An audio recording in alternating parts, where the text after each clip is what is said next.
Seattle's coming off a huge emotional victory. There's no doubt about it. They're on cloud nine, and you have these two teams that are just diametrically opposed from every single standpoint. One, the 49ers are the better team. There's no doubt about it. As far as roster talent, depth, stars, they got it in spades. However, divisional games always bring out a little bit of an equilibrium.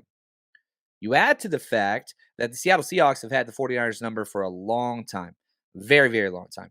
And again, yeah, Seattle's first place to the NFC West. Yeah, it's one game, but they're 1-0. Everybody else 0-1. So this is an opportunity for the Seattle Seahawks to jump ahead with a 2-0 commanding lead and send the 49ers, your divisional rivals, to the very bottom. You don't want to start out 0-2.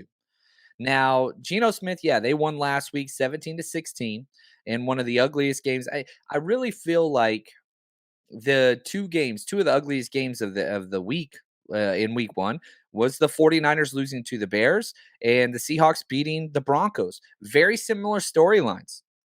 Bad rosters hanging around because of mistakes, penalties, turnovers by the quote unquote better team. And both teams, the Bears and the Seahawks, were able to get out on top because they just made fewer mistakes. They just got out of their own way.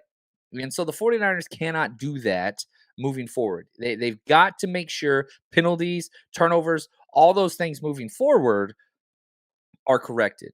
Now, let's start with this because here is Kyle Shanahan talking about the exact same thing just on correcting penalties. Just being smarter. I mean, when we go over all the penalties that we had, I think a few of them were definitely avoidable. But just trying to be more detailed in everything we do. Don't let anything slide. Point everything out. Nothing different than usual. I expect us to be a lot cleaner this week. Expect them to be a lot cleaner. You can expect it all you want. The 49ers are one of the most penalized teams, the most penalized team. If you combine week one and last year, it was the most penalties. It's not even close.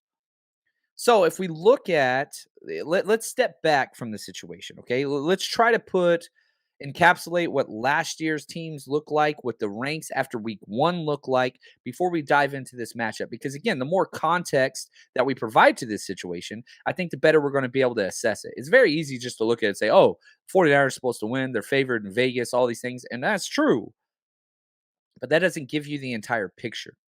Seattle finished 7-10 last year. 7-10, last place in the NFC West.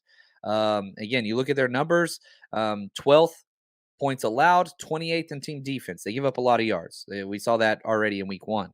16th in points scored, 20th in total offense. Not a lot of yards. Coaching's kind of on their side in the fact that things seem to always go their way. They don't beat themselves. That's always kind of been Seattle's thing. Now, if you look at just after week one, from an entire unit standpoint, what their pro football focus rankings are, offense is 22nd. I'm sorry, overall is 22nd, offense is 12th, defense 25th, special teams 6th. Okay, now the 49ers. Overall 21st, so slightly, relatively similar there. Offense 16th, defense 15th, special teams 28th. Now, head coach Pete Carroll, he's interesting. You look at his record with the Seahawks, he's been there for a minute. 120 wins, 73 losses, 1 tie. But almost all of that was with Russell Wilson. He's 104 with 54 losses and 1 loss with Russell Wilson. 16-19 without. He has a losing record without Russell Wilson. That's going to happen. Now he does have 49ers ties, and we'll jump into some more connections between these two teams towards the end of this episode. And I gotta say, man, shout out to Coach Cruz. He crushed it. He does a lot of the legwork on these, and just man, he does a hell of a job just diving into this stuff. A lot of people didn't know this was one of our trivia questions at the Chicago Rush road trip. For when we give away all of our autographed jerseys, was name one of the past 49ers DCs. Pete Carroll was defensive coordinator for the 49ers in 1995 and 1996. On top of that, he's the oldest coach in the NFL. He's 71. His birthday's one day after mine. I just now noticed that. I'm 14th. He's 15th. Both just had birthdays. Man, it's crazy. He's 31 years older than me. That's a lot of years.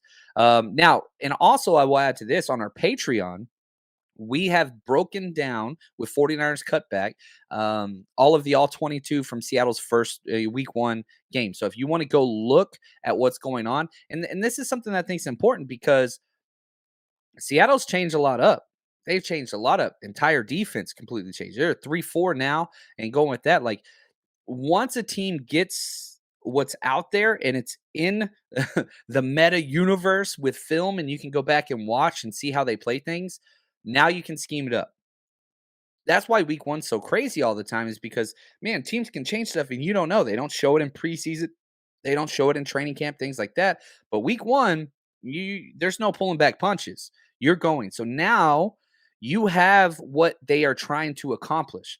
49ers, maybe not so much because of the hurricane that they were playing in. So that's a little bit different. You didn't have that with Seattle. Seattle had their Super Bowl last week and they won it. Can they continue to ride high off that? That's the question.